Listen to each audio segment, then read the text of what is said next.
मतलब अगर हिंदू समाज में पुरुष को सैनिक शिक्षा दी जाती है तो नारी को भी सैनिक शिक्षा दे देनी चाहिए, क्योंकि नर और नारी दोनों समान धरातल पर खड़े हैं, समान पलड़े पर खड़े हैं। अगर भारत का संपूर्ण समाज होगा तो वह नर नारी से संयुक्त होगा। हम नारी को पुरुष से अलग करके नहीं देख सकते। हम नारी को समाज के व्यापक अंग का एक महत्वपूर्ण भाग मानते हैं और उसे सैनिकीकरण की बात सावरकर करते हैं। सावरकर का स्वराज्य उग्रवादी स्वराज्य है।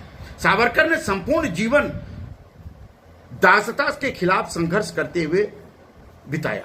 उन्होंने पूर्ण स्वतंत्रता के विचार का समर्थन किया और 1927 में मद्रास कांग्रेस अधिवेशन में पूर्ण स्वतंत्रता का प्रस्ताव जब आया तो सावरकर ने उस पर प्रसन्नता व्यक्त की। कांग्रेस के पूर्ण स्वतंत्रता के प्रस्ताव का सावरकर ने समर्थन किया।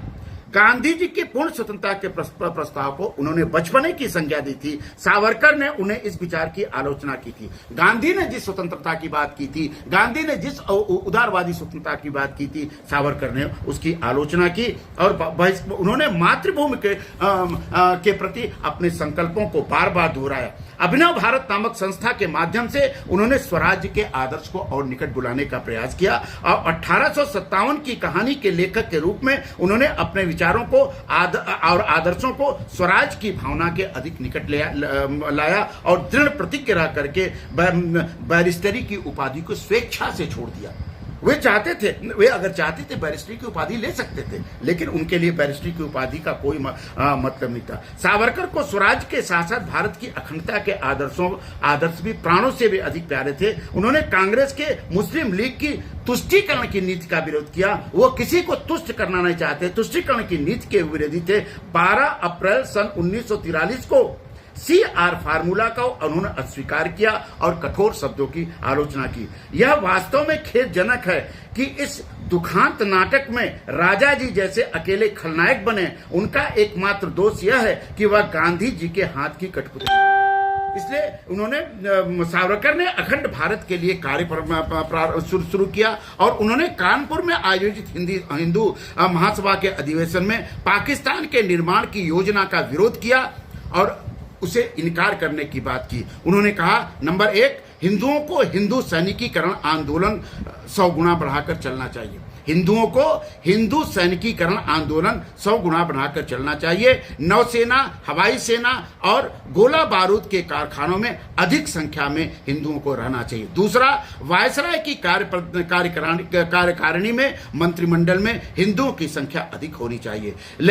लेजिस्लेचर और रक्षा विभाग आदि की राजनीतिक शक्ति उन्होंने हिंदुओं से अपील की कि आज की शक्ति हिंदू अपने अधिकार में ले लें। तीसरा, अपने संगठन की शक्ति को ऊंचे नारों को मतलब उन्होंने हिंदू महासभा में हिंदुओं का आह्वान किया कि आपके जो संगठन है उसका ऊंचा नारा है स्वराज्य, पूर्ण स्वतंत्रता और अखंड भारत। इस नारे को कभी नहीं भूलना चाहिए।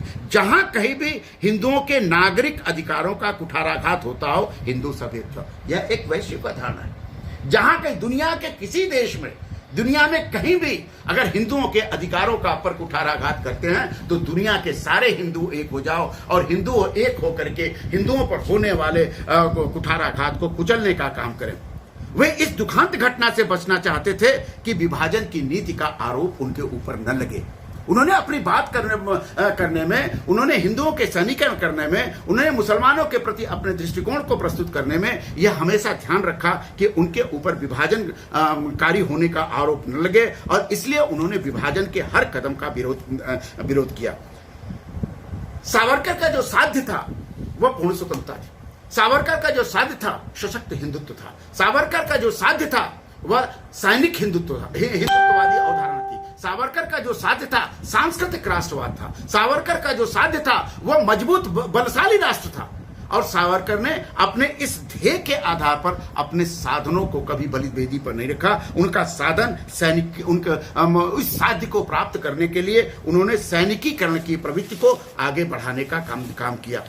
सावरकर अगर न होते तो भारत में क्रांतिकारी आंदोलन अपने उफान पर न होता। सावरकर ने भारत में क्रांतिकारी आंदोलन को हवा दी।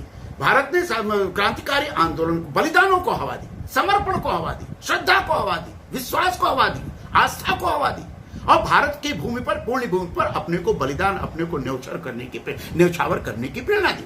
सावरकर का योगदान आधुनिक भारतीय राजनीतिक चिंतन के इतिहास में अमूल्य है।